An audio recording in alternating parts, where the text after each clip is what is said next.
Dalam nama Bapa dan Putra dan Roh Kudus. Amin.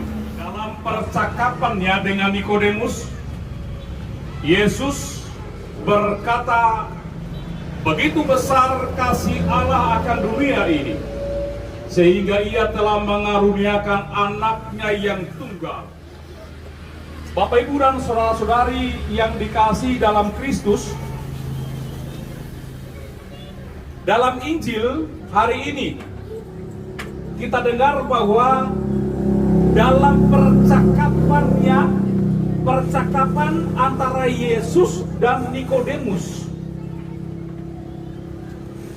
Tuhan menegaskan dalam percakapan itu bahwa Allah mengutus anaknya ke dunia bukan untuk menghakimi, tetapi untuk menyelamatkannya oleh Dia.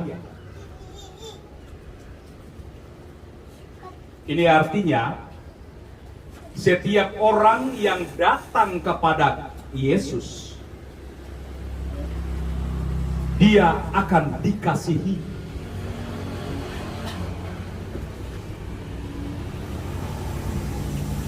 Kita manusia biasa yang tentunya tidak luput daripada salah dan dosa kita. Tetapi Tuhan itu Maha Pengampun. Tuhan itu Maha Memberi. Tuhan itu Maha Pengasih. Sehingga Dia pasti memberikan kasih-Nya, pengampunannya bagi setiap orang yang mau datang dan menghadapnya melalui doa-doa kita. Bapak, Ibu, dan saudara-saudari, ada juga percakapan juga antara Yesus dan Nikodemus. Percakapan lain Tuhan mengatakan kepada Nikodemus. Nikodemus ini dia seorang guru, dia pengajar di Israel. Tuhan Yesus mengatakan begini, sama seperti Musa meninggikan ular di padang gurun, demikian juga anak manusia akan ditinggikan. Apa maksudnya sebenarnya ini? Apa kaitannya dengan Musa meninggikan ular di padang gurun dengan anak manusia harus ditinggikan? Bapak, Ibu, dan saudara-saudari, dalam kisah perjalanan bangsa Israel, dia keluar dari tanah Mesir. Dia menyusuri padang gurun selama 40 tahun. Padahal semestinya cuma 11 hari saja. Kalau berjalan dari Gunung Sinai itu ke kanan selatan, itu cuma 11 hari saja.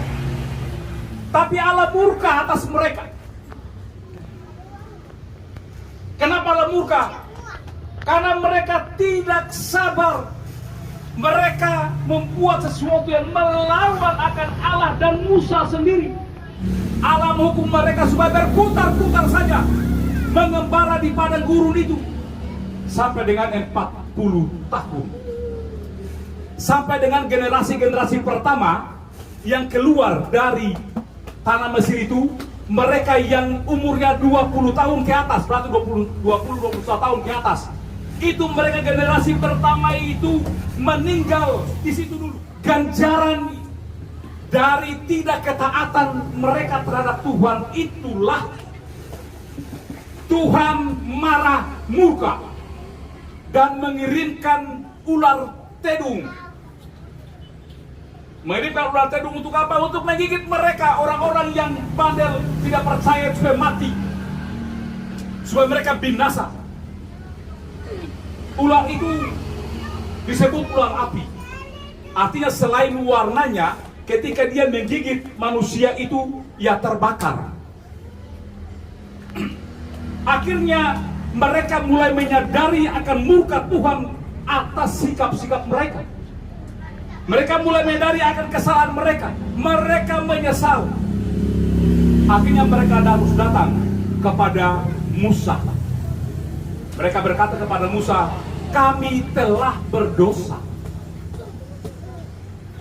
Tolong berdoa kepada Tuhan supaya jauhkan ular-ular itu daripada kami. Allah berkata kepada Musa, Musa, buat satu ular tembaga. Buat satu ular tembaga, kemudian ular itu ditinggikan di sebuah tiang. Ditinggikan di sebuah tiang, tancap itu di atasnya ada ular tembaga. Supaya apa? Supaya ketika orang mereka digigit oleh ular tedung itu, mereka datang dan menghadap kepada ular tembaga itu, mereka disembuhkan. Mereka memperoleh hidup. Itulah makanya Tuhan mengatakan bahwa sama seperti Musa meninggikan ular di padang gurun. Artinya bahwa barang siapa yang melihat ular dari tembaga itu, dia memperoleh keselamatan apabila digigit dari ular tedung itu. Bapak Ibu saudara-saudari, juga sama seperti Yesus. Demikian juga Yesus, dia mengatakan bahwa Yesus pun ditinggikan di kayu salib. Dia akan ditinggikan di kayu salib, artinya dia akan wafat dan mati di kayu salib. Supaya apa? Supaya setiap orang yang percaya kepada Allah, percaya kepada Yesus, dia akan memperoleh keselamatan. Dia mati di salib demi umat manusia, kita semua yang berdosa ini. Bapak Ibu dan saudara-saudari, ini karena apa? Karena begitu besar kasih Allah. Karena begitu besar kasih Allah akan dunia ini, maka betapa kita bersyukur memiliki Allah yang begitu mengasihi. Betapa kita bersyukur memiliki Allah yang begitu mengampuni dan selalu menuntun kita ke jalan kebenaran. Bapak Ibu dan saudara-saudari, hari ini juga kita bersyukur keluarga Bapak Freddy Simandalai bersama dengan masyarakat kerukunan Batak hari ini juga bersyukur dan berterima kasih kepada Tuhan atas kedua anaknya, yaitu Julianus Rasya Adira dan Antonius Rafa Dwi Simandalahi, yang telah menerima sakramen baptisan kudus. Di dalam kekristenan kita mengenal suatu istilah sakramen. Sakramen biasa kita mengerti sebagai sebuah upacara yang melambangkan kehadiran Kristus. Ini sebuah bentuk penerimaan kekudusan yang berasal dari Allah. Semua agama Kristen ini sama-sama kita mengakui adanya kekudusan sakramen, walaupun memiliki perbedaan jumlahnya. Kalau agama Katolik itu ada 7 sakramen. 7 sakramen.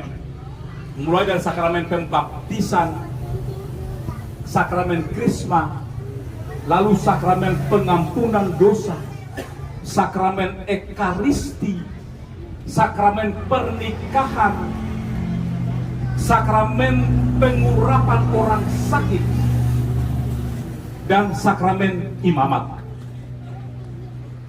Ini bagi biarawan dan biarawati Katolik. 7 sakramen ini yang diakui oleh gereja Katolik, dan baptisan ini adalah salah satu dari 7 sakramen itu.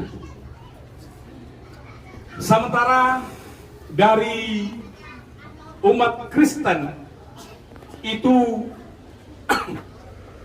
memiliki 2 sakramen, yaitu sakramen pembaptisan dan sakramen perjamuan kudus. Tetapi kita sama-sama orang Kristen mengakui adanya kekudusan sakramen baptisan sendiri. Ini merupakan perintah Yesus. Perintah Yesus yang diamanatkan untuk dilakukan di dalam amanat agung sebelum ia naik ke surga. Di dalam Matius 28 ayat 19 sampai dengan 20 itu, dia katakan bahwa Karena itu pergilah, jadikanlah semua bangsa muridku, dan baptislah mereka dalam nama Bapa, Anak, dan Roh Kudus. Kita percaya bahwa Yesus telah bangkit dari kematian. Ini bagi umat Kristen dulu. Percaya atau tidak itu dulu. Kalau kita tidak percaya bahwa Yesus dia wafat dan dia bangkit, kita bukan orang Kristen. Olehnya itu maka tandakan dalam diri kita bahwa kita percaya sungguh Yesus dia menderita, wafat di kayu salib, tetapi dia juga bangkit dari antara orang mati. Mengakhiri permenungan ini, saya kutip 1 Agustinus, dia mengatakan begini: saya percaya untuk mengerti, atau saya percaya supaya saya mengerti, atau saya percaya sehingga saya mengerti. Olehnya itu, yang terpenting adalah percaya sepenuhnya meski kita tidak mengerti sepenuhnya. Ini kata-kata Santo Agustinus. Kita percaya sepenuhnya meski kita tidak mengerti sepenuhnya. Percaya bahwa Yesus Kristus telah wafat di kayu salib. Untuk apa? Untuk Dia menebus kita, sehingga kita beroleh hidup yang kekal. Semoga demikian. Amin. Amin.